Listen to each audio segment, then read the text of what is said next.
Welcome to Shift, a college admissions ACT, SAT, and CLT podcast for a changing world. I'm Tyler, the founder of Achievable, and we have affordable ACT and CLT courses that include everything you need to ace these exams. A full textbook, tons of review questions backed by our memory-enhancing algorithm, videos on key topics, a built-in study planner, and full-length practice exams. You can get a free trial by going to achievable.me, and if you like it, use the code podcast to get 10% off. Now, let's get started. Today we've got Tom Ehlers from Method Test Prep. I hope I got your name pronunciation correct there. But really excited to have you on the show. You've been doing this for a really long time, and I'm excited to get your perspective. Yeah, thanks, Tyler. Yeah, hi everyone. My name is Tom Ehlers. The name of the company actually is Method Learning. We were Method Test Prep, and Oh, excuse me. no problem. It's just to reflect the fact that we help students, families, schools with every aspect of the college admissions process.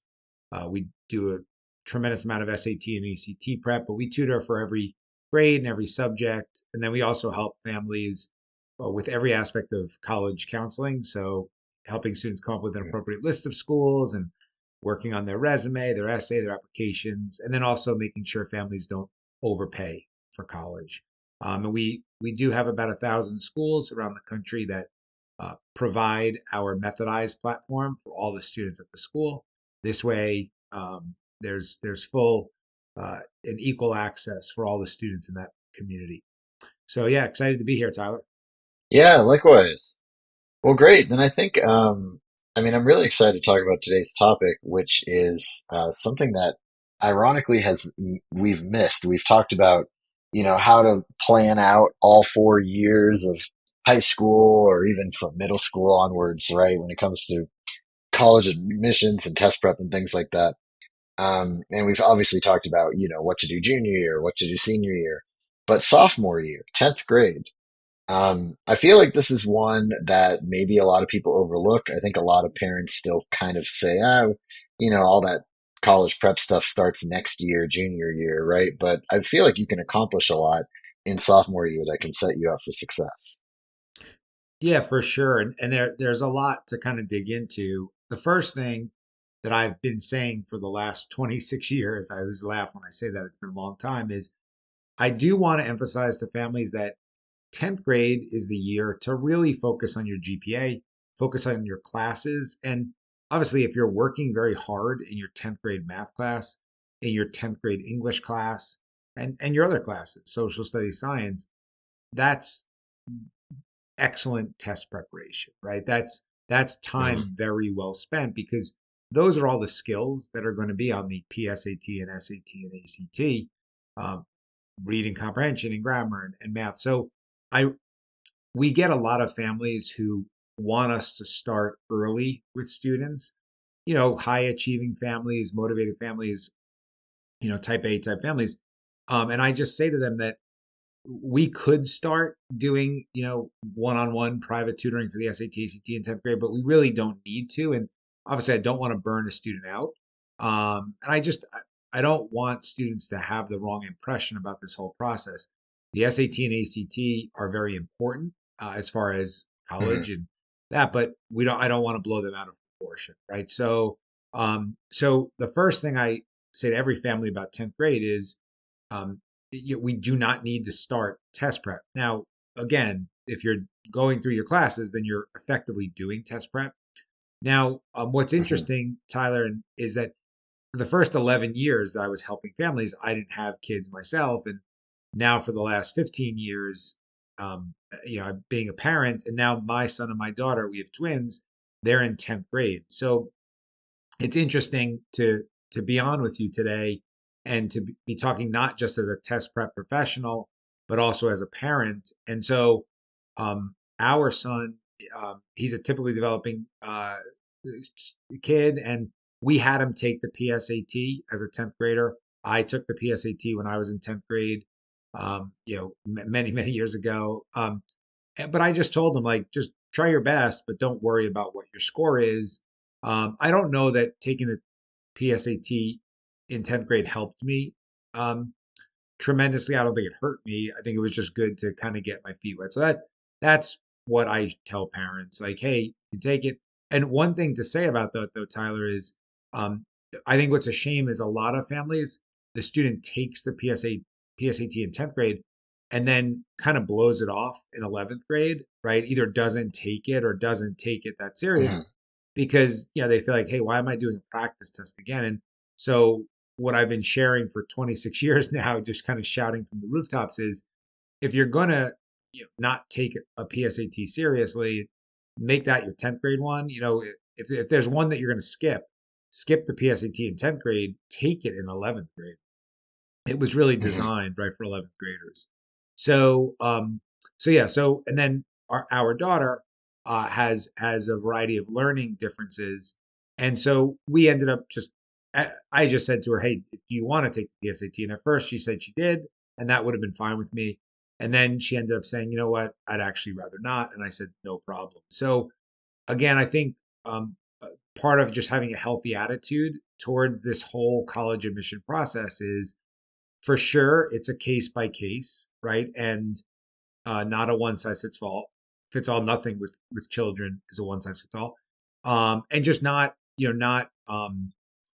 blowing out of proportion, right? And not Hmm. making the child feel like that the SAT or ACT or the PSAT is the be all and end all, which of course it's not. So yeah, those are just some initial thoughts. Yeah, well, I agree with you. And I think that, like, while, getting people to do the PSAT in 10th grade is kind of becoming, I don't want to call it a standard practice, but it's more common than it used to be, right? Um, I feel like there's also a trade-off because if you kind of overdo it, like if you have them, studying a lot or like, putting a lot of emphasis on this, that just sort of by nature of the fact that they're going to be thinking about that and not other things, like could take away from their schoolwork or their extracurriculars or other things that, may genuinely help their application more in 2 or 3 years, right? I mean, what do you feel is the right balance with that trade-off? I feel the right balance. Yeah, I feel the right balance is starting your SAT, ACT prep in earnest summer before junior year or even junior year, right? So Hmm. to me, that's the happy medium. Like you said, not taking away from other activities that could be a very good use of your time in 10th grade. But also not, waiting till the last minute. Um, yeah, so um, yeah, so that I guess that's the short answer to that question. Well, I mean, when you're looking at, 10th graders, right? I mean, what do you feel like, I guess, what are sort of the key milestones if you were working with a family and, let's say they got you signed up for kind of all 4 years, of high school for this student? What do you feel like are the key bullet points that you want, or the key things you want to do, or the key things you want to check off the list in sophomore year? Like, what are the things that you kind of feel like sophomore year is the best to do, and then kind of sets you up for the future? Yeah, so it's take the most challenging classes that you possibly can. And I know that's a little bit of a tricky thing to say because you don't want to take a class that's inappropriate or inappropriately difficult. But um, it's a great question you just asked. And the way I would like to phrase it to families is I'd rather see the student challenge themselves in a more difficult class and not do necessarily SAT, ACT prep in 10th grade than, take maybe slightly easier classes and then put that extra time into, SAT, ACT prep. And then you brought up a great point. Like, there are so many great uses of a student's time, obviously. Um, any extracurricular activity that the student is passionate about, that's going to take a lot of time. For my son, he really loves basketball, and it requires a tremendous amount of his time. It's something that he excels at because he's put in so much time. And we've all heard that um, the colleges are looking for students that really commit to something, right? And it makes sense why, right? They're pursuing excellence in whatever it is that they're passionate about. But um, so for him to be in, let's say, a 3 hour SAT class once a year, that really wouldn't be appropriate because he spends a lot of time on his homework, like every student does.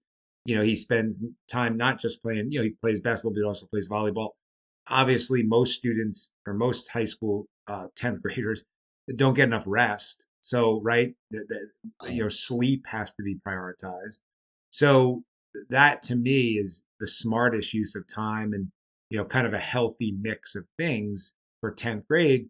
And sometimes there's only 24 hours in a day, and so it's just not Mm. appropriate to try to squeeze in, um, you know, 3, 4 hours of test prep a week. Right. Yeah. Well, then I guess my follow-up question to that, I agree with everything you said, right? I think it's definitely at this point, the idea of the well-rounded candidate has been put to bed for a long time, and colleges really want, people that are focused on something.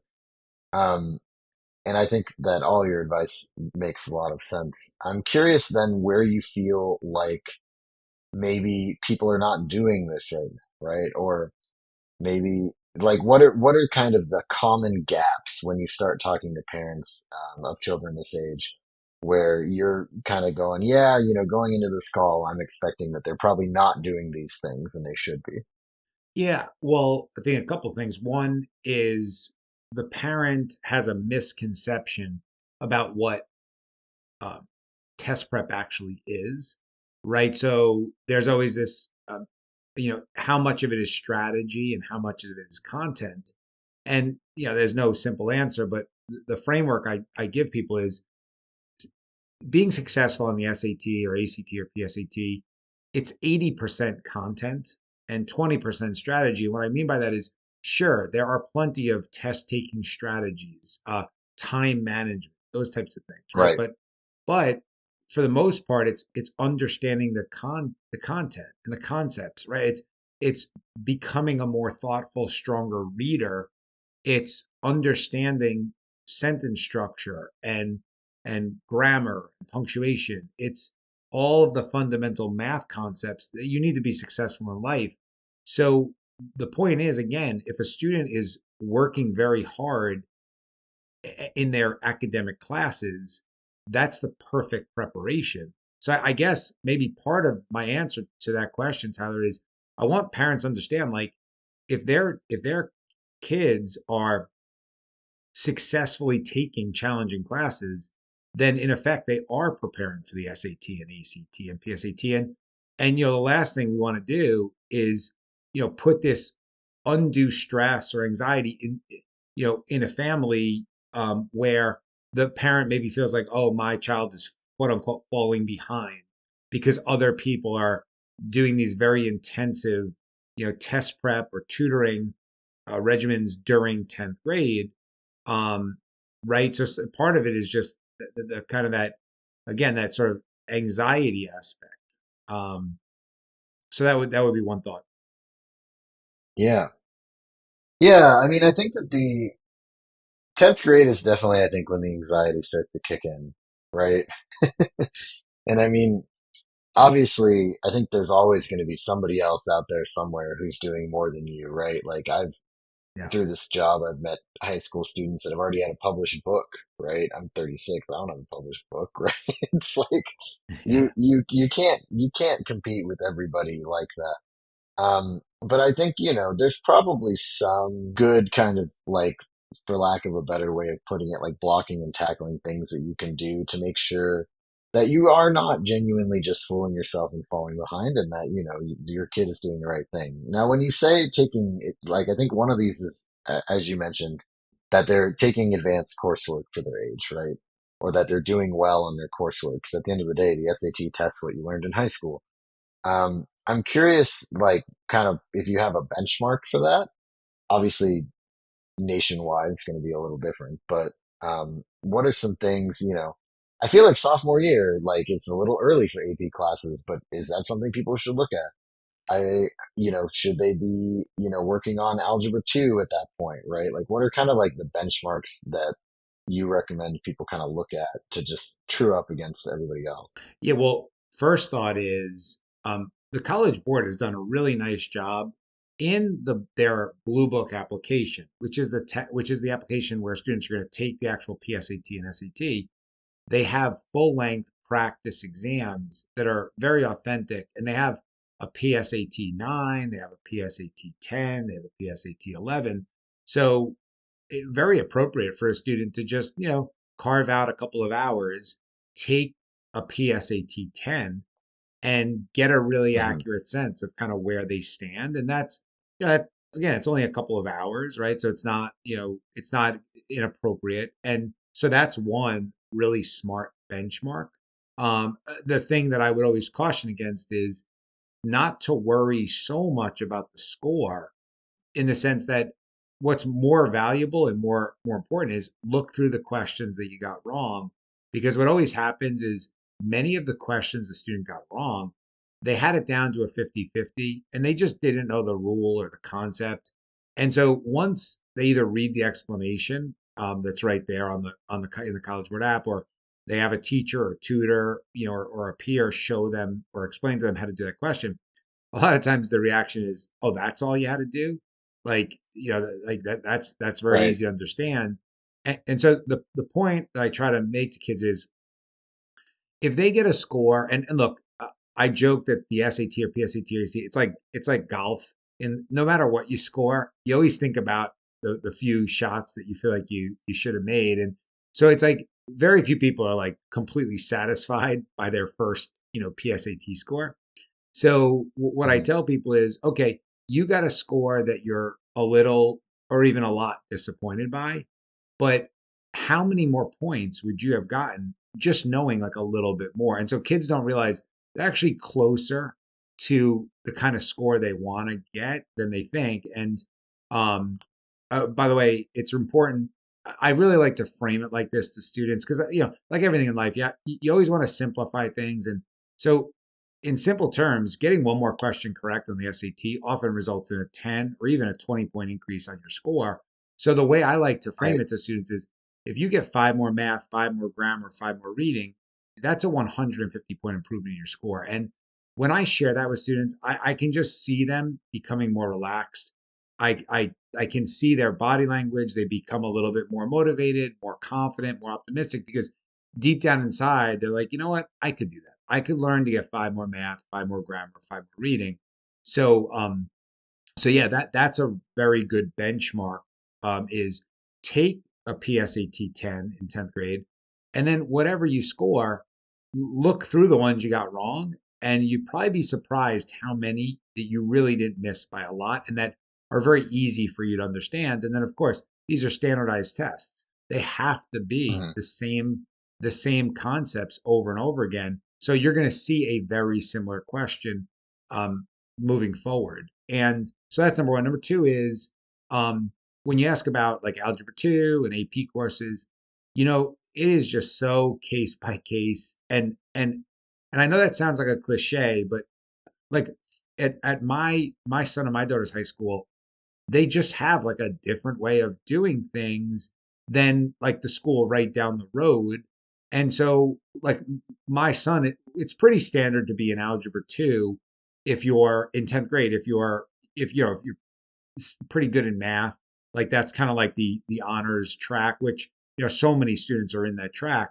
So I think that's very appropriate. Algebra 2 in 10th grade. And then they just kind of funnel the students who have been successful in school into AP World Hmm. History. I mean, they don't put that much pressure on the students or the families, but like that's kind of the norm. I don't have a strong opinion about whether 10th grade is too early. I mean, I wouldn't want my child taking three or four or more AP classes in 10th grade, but plenty of students do, and they're fine with it. And then in other schools, they don't, kids don't really take AP classes until maybe even 12th grade or 11th grade, whatever. So I think it's just so case by case in our school systems. Um, but one last thing I just want to comment on, Tyler, is again because I Hmm. really think how people frame this test, and And I think it's important to have this attitude in 10th grade. So I tell families, like, think of these tests. It's like a brain teaser. It's like a puzzle. Don't think of it. It's not an IQ test, right? The joke is that the SAT is a test of how many SAT questions you've practiced. So Right. something that it's just practice and repetition. So I do want to get out of students' head as early as possible. Like, these are not IQ tests. This is not the be all and end all of your life. But it is a brain teaser. It is a puzzle, and most of us are competitive. Most human beings are competitive. So, of course, we all want to achieve as high as possible. And so, I want students to be competitive about it, but I don't want them to think of it, like I said, as an IQ test. And I think if students have that, and again, they really need to start to think that way in 10th grade so that when they get to 11th grade, they're not putting undue pressure on their scores. And I think it's also like you alluded to this a little bit, and I really liked what you alluded to, which is this idea that like realistically, you're not going to be taking the PSAT with like, or you shouldn't be taking the PSAT kind of thinking that it's the be all end all. You should be taking it to get reps, right? To get practice. I mean, one of the things about with your comment, like, the SAT or even the ACT, it's like, how many questions of them have you prepared for is kind of the main metric. I feel I agree with that very strongly. And I also think that really it's like, how many standardized tests like that have you taken? Because think about like a sporting game or like even like something doing theater or something, right? Like you do practice just so you, in the moment when you're in the real deal, you're comfortable. And I feel like that aspect of it is really important, just to kind of get people a little bit of experience in this kind of environment, sitting down for 2, 3 hours straight, like can't talk, like, all like can't look at your notes, can't like do anything else. You just got to take this test. I'm really glad you brought it up because I think there's a joke made a lot about, oh, everybody uses sports analogies for everything, but it's 100% appropriate in this case. And I think just to use one sports analogy, I think it's instructive to think it's very similar to training for a marathon. What I mean by that is every human kind of intuitively gets that if you train Mhm. appropriately for a marathon for a month, your time is going to be better, right? And so like that doesn't surprise people. And then it's like, well, Yeah. if you trained for Even if like you are the slowest person there. yeah, yeah, that's right. Yeah. That's right. And then if you train for 3 or 4 months, people intuitively understand that then your marathon time would be even faster. And so I just try to tell people like the SAT, it's the exact same thing. And I don't know why, again, it was this kind of misconception in our society for so long that, you couldn't do anything about the SAT. And of course, the folks who made the tests kind of perpetuated that, myth. And so, but again, to Mhm. me, if you really think about it, it makes common sense that just like you would improve in your time on the marathon, you're going to improve on your scores. And so to echo it again, like it's just like most things in life. It's just practice and repetition. And so, yeah. Right. Yeah, exactly. Well, great. Any other kind of closing thoughts on this topic before we wrap up? Um, yeah, just that I think by having that attitude, that mentality, it just changes the whole approach. Um, and yeah, like I am just so passionate that most students can score so much better on these exams. Now, yes, it takes time and work. The problem is a lot of students, they're not really willing to put in that time in their work because they don't really believe it's going to make a difference. And that's just the thing that I want every listener of Mm, this podcast and really every person to understand that like it is a cool accomplishment when you improve your test score. And to your point, it doesn't matter where you started. It matters how much you improve. It's a really I've seen it with so many students, Tyler. It's such a great feeling of accomplishment. And so, yeah, um, I hope everyone got something out of our conversation just now, because I think it can really, and look, I mean, I know you've talked about this in many of your other episodes, that like this can make a massive difference on your future. Every human wants to have more choices for college, and then every human wants to save money. So yeah, so 10th grade is a great time to kind of to set yourself up those last 2 years. Yeah, fantastic. Well, thank you so much. This has been Shift, a college admissions podcast for a changing world, hosted by Tyler from Achievable with Tom Ehlers from Method Learning.